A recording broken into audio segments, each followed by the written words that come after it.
Well, gambling reform has become one of the most contentious issues of the New South Wales election. The Coalition and Labor have announced different policies to crack down on problem gaming, but they're divided over whether cashless cards should be mandated or trialled first.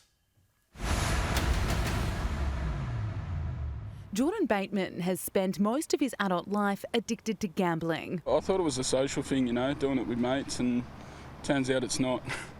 It began when he turned 18 and he started going to the pub for the first time. But what was meant to be a bit of fun almost ruined his life. Go straight to the ATM, get some money out, and it'd be gone in the space of 2 minutes, and that might be $400. His dependence on the pokies strained his closest relationships. It made me lie a few times, like borrowing money off family. Over the past 10 years, problem gambling has doubled in New South Wales. With 95,000 pokies, New South Wales is second only to Las Vegas in having the most machines worldwide. A New South Wales Crime Commission report found $95 billion flowed through state machines in 2020 to 2021. 42% of the money that goes into those machines comes from people who have a significant gambling problem.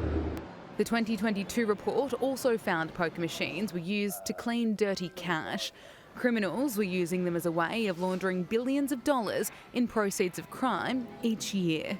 Those findings have seen the pokies become a political problem. Dominic Perrottet has promised to legislate all 8 recommendations of the Crime Commission report if the Coalition is re-elected, which would see all poker machines cashless by 2028. But Chris Minns will introduce a 12-month cashless gaming trial for 500 machines if he's voted in. We want to make sure that any changes or reforms don't adversely affect or in fact increase the amount of problem gambling. You will never move to cashless gaming in New South Wales without legislating a date. Voters are divided. There's lots of society problems that come with the addiction of gambling, and I think this cashless gambling will help people. It might help a lot of people with problems, it might not. There's online gambling, which a lot of people are going to do anyway. The state's 95,000 poker machines are a big money maker. In the first half of last year, they delivered $3.8 billion in profits. The peak bodies rejecting reforms, Clubs New South Wales and the Australian Hotels Association, declined to speak to Sky News on camera. According to Liquor and Gaming New South Wales, poker machines generated the highest profits in Canterbury Bankstown, Fairfield and Cumberland.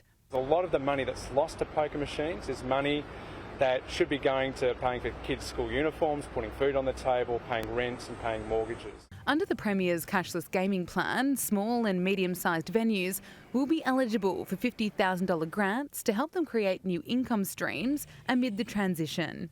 Jordan has been receiving help for his addiction through the Wesley Mission. He hasn't been near a poker machine in 6 months and he's turning his life around. I'm happy that I've done it, and I'm on the right path. Voters will have their say on gambling reform when they head to the polls on March 25. Gabriella Power, Sky News, Sydney.